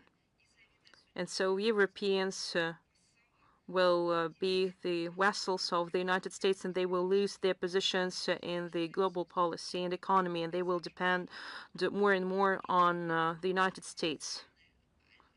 For decades, the major countries of Europe were dragged into the NATO, into the EU because of many economic and financial benefits, but after that it was closed, and the EU is working together with the military bloc, and you cannot show any independence, you cannot protect your own national interests, you cannot protect even your own economy. EU member states do not have this opportunity now. Moscow Post, please. Hello, we have several questions. First, we have already received answer for the first one. Well, I've done a great job, as I can see. So again, it was a question about Nagorno-Karabakh and the Lachin corridor. So I go to the next question. The defense minister of Armenia stated that they do not see it fit to have joint trainings with the peacekeeping forces of the CSTO on the territory of Armenia. Well, again, I've done a great job because I have answered that question already. This moment was already commented by the presidential spokesperson, Mr. Peskov, and we have commented it already too. Again, then I'm going to the third question. The Deputy Foreign Minister Rudenko, in his interview to Izvestia on January 10th, hasn't mentioned relations between Russia and DPRK. How could you comment that, and how can you comment the humanitarian situation in the DPRK? I would like to say that in the interview of the Deputy Foreign Minister Andrei Rudenko, he answered the questions that journalists ask him. It's not the foreign ministry's material. These are answers to journalists' questions. And relations between Russia and DPRK were not mentioned by journalists themselves. So if you are interested in this topic, we have a section in our official website that addresses bilateral relations. And Russia highly praises the current level of traditionally friendly relations with the Far East neighbor, particularly the unequivocal support of DPRK of the special military operation, as well as the close interaction on the pressing international issues. And as for the humanitarian situation in this country, I think that DPRK can answer that question. Is Anadolu Agency here? Hello, Ms. Zakharova. Thank you for answering the question on Nagorno-Karabakh. We have two questions. First is about Ukraine. Ukraine insists on imposing a 10th package of sanctions, and they insist on sanctioning the Rosatom. And what is your comment?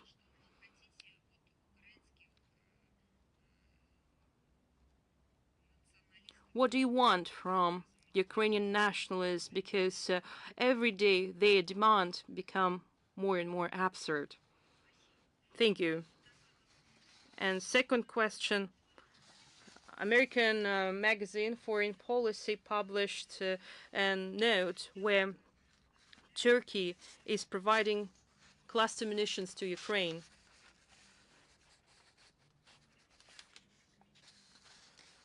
Can you provide commentary? What magazine again? Foreign Policy.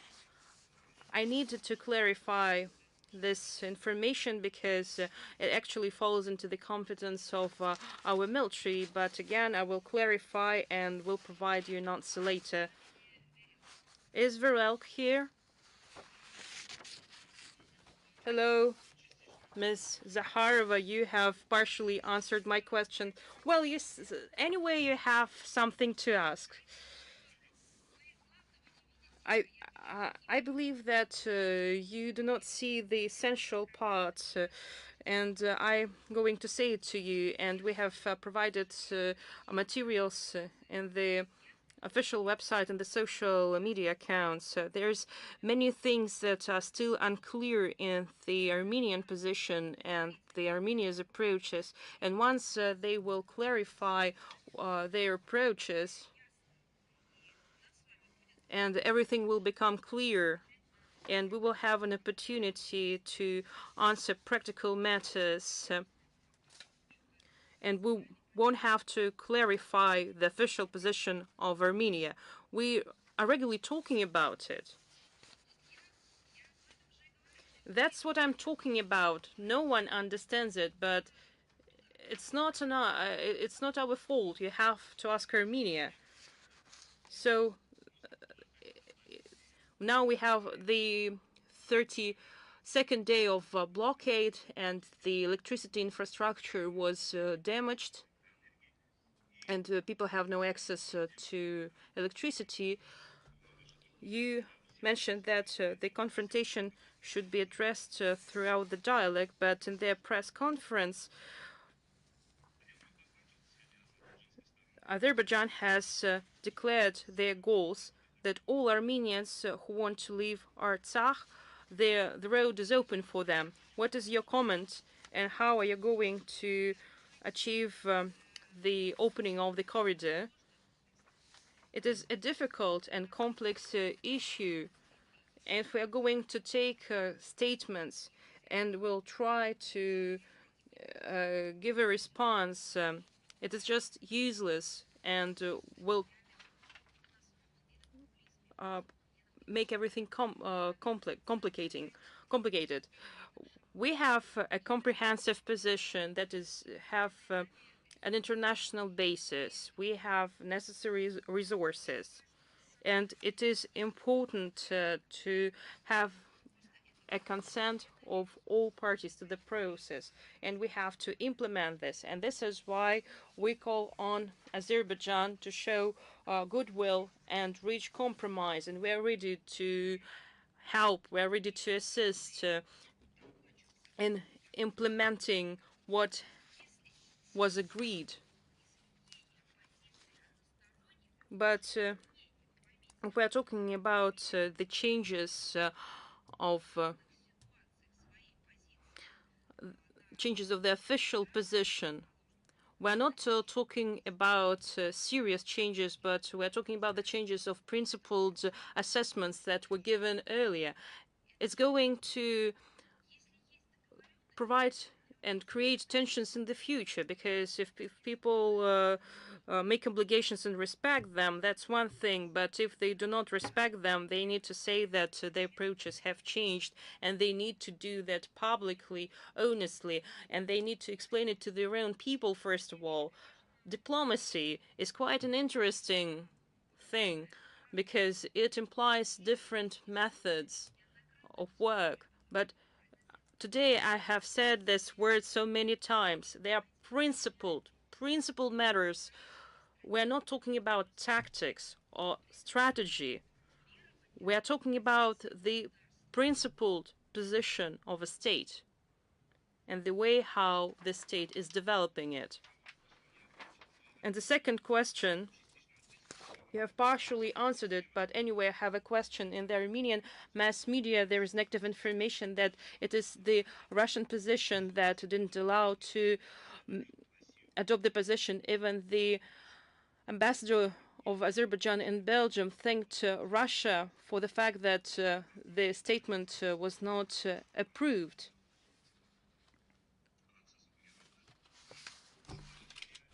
And what really happened? What is your commentary? Why we have a question when such geopolitical realities,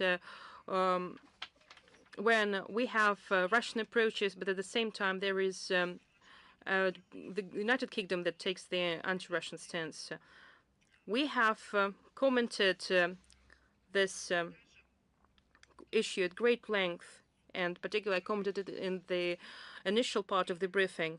As for the draft statement of the UN Security Council for the press, we were talking about the Lachin corridor, and all the explanations were provided by the permanent representative of Russia to the United Nations in New York, and it was emphasized that despite our constructive determination The French authors of the document ignored the overwhelming majority of Russian proposals, and our Western colleagues were not courageous enough even to provide the facts. It is a part of what we call a crisis, settlement of crisis.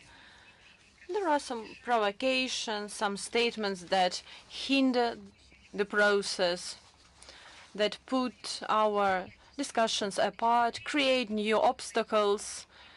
There are plenty of such statements. And my last question about the press conference of the president of Azerbaijan. There he voiced the security threat to Armenia. He said that if Armenia does not want delimitation, I have already mentioned all the provocations, all this inciting hatred statement. I'm going to say that there are plenty, numerous such statements, and they will be even more, because a lot of interests overlapping each other, one another, in this regard. That is why all the there will be more statements like that. What do you think about the Azerbaijani peacekeepers? Excuse me, but we have already commented on it. We would like to understand, and I use your own statement. We provided normal response to this problem because we deal with all of these matters. Let's start right here. The OSCE response was clear. It was demonstrated. Maybe this response does not coincide with the opinion of the people who are engaged in the resolution of the conflict. It is possible, but still we have agreements of the parties, we have a plan discussed, and we should comply with this plan. We should follow it. Please do not view or consider a part of this situation, of this story, without a comprehensive overlook, because this problem is complicated, is multifaceted, it contains a lot of elements. Thank you. Is Ashtark News TV channel here? Are you with us? Yes, good day, Ms. Zakharova, Ashtark News. So we have only one question because you have already answered the other ones. Maria Vladimirovna, what measures will Moscow take in response to attempts to confiscate Russian assets? Estonia plans to implement mechanisms to confiscate the frozen Russian assets. There is a proposal to use these frozen assets to help Ukraine. So how will Moscow respond? We have already responded to this issue. We believe that the frozen of our assets is an illegal, illegitimate action. The plans of hostile countries, including Estonia, to use Russian assets to overcome its political problems. We believe that it is encroachment on our state property, and it will be responded in a proper way. We are using all the legitimate efforts to resolve this problem, and we're going to do our utmost to defend our state property. The refusal of these countries to cooperate with Russia will demonstrate all the actors of the international economic architecture, the dependence of countries on these opportunistic statements made by Western countries. This situation will demonstrate that they are looting our assets. So yes, I am I'm using some simple language, but the situation it is. Do we have Pakistani TV channel with us? News Pakistan. I have three questions. My first question is occupying Indian forces martyred 214 innocent Kashmiris, including women and teenage boys, while hundreds of Kashmiris were injured in the occupied valley last year. What would you say about this situation? Вы знаете, ваш вопрос связан. So you know that your question concerns the relations between Pakistan and India. The situation is very complicated, and we have repeatedly provided our comments. We will provide you all the necessary links with the translation into English. We will send you all the necessary materials where we provide our assessments of this complicated segment of the international agenda. Israel has announced a 5-point list of sanctions on Palestine, which including cutting funding to occupied Palestine, ending privileges for Palestinian officials, and halting the activities of humanitarian aid organizations in the occupied West Bank. In addition, Israel is preparing to evict 100 of Palestinian families. What will you say about it? У нас We have a principled position on the Palestinian problem. It remains unchanged, and we are going to follow this policy, that is to resume Palestinian-Israeli conflicts in order to resolve this crisis on the basis of two-state principle. Thank you. According to news reports, the Taliban government has given 10 days to close women beauty salon in Afghanistan. Earlier, the Taliban had announced to ban education in girls' universities. What will you say about it? Ну, насколько As far as I know, they were talking about one province. The Taliban authorities have already denied this information that all the beauty salons would be closed. In terms of the governmental ban on girls' higher education in Afghanistan, so the Russian government has already commented that women's education is a key to the prosperous social and economic development of any country, including Afghanistan. At the same time, we are trying not to impose our own views of public life on the Afghans. So thank you a lot. Do we have Ambassador's Live with us? Good day. I have one question on Central Asia, on Uzbekistan. Uzbekistan is undergoing constitutional reform as well as structural changes in government.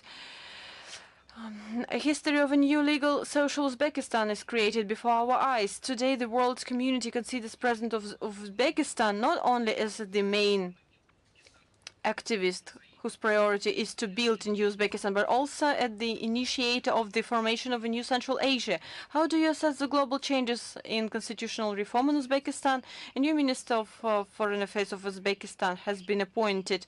What is your comment on it? You know that the Russian Federation is a strategic partner and ally of the Republic of Uzbekistan, supports the support of its leadership both within the country and in the context of the regional rapprochement processes launched several years ago. As far as we can see, the structural changes you have mentioned are part of the improvement of the system of executive power in line with the program. On the 31st of December 2022, Sergei Lavrov sent a congratulatory message to Saidov on his appointment as acting foreign minister of Uzbekistan. So I believe that they will meet shortly. We are convinced that there will be a synchronization of watches between the foreign ministries. Do we have World Russia with us? Are you present? Good day, Ms. Zakharova. My name is Dmitry Andreevich. For the first time, we participate in the briefing, so welcome. Taking into account that you have already heard the complete briefing because it has already lasted for almost 3 weeks. So I have a prize for you. Each year we make souvenirs for journalists. This year it was masterpieces made by our staff. The journalists who are present, they have already received their gifts, and as for you, I'm going to send this souvenir. Thank you for your steadfastness. Yes, thank you. We cooperate with your colleagues. Not long ago, we have already published the material on Bulgaria. Excuse me, can you say who's your colleagues? So what about Bulgaria?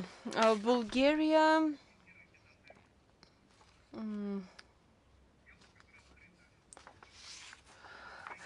So the. So in fact, they supplied weapons to Ukraine in circumvention of their government. So they made them. They did that unofficially. It is impossible to control and to monitor all the criminal proceedings that are taking place at the national level, because there are so many. And if there is a proceeding in Bulgaria, it is their domestic affair. But we have a position on that. We understand clearly that the supplies to the Kiev regime will result in the escalation of a conflict. And I'm not using political terms here. It will result in new losses among military and civilians.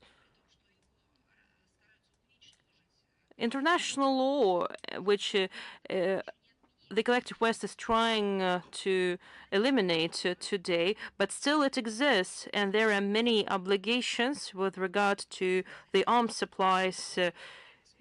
It's applied to the re-export and the respect of contracts which forbid the supplies of weapons to third countries. And there are control provisions, and some countries control the spread of weapons through these supplies, the spread of weapons to the third countries. It should be under government's control, but if it goes beyond, it should be controlled by some branches of power, by legislative power, by judicial powers, by law enforcement agencies, and I think journalists should play a role. But what's important is that by answering your question, I was talking about law, but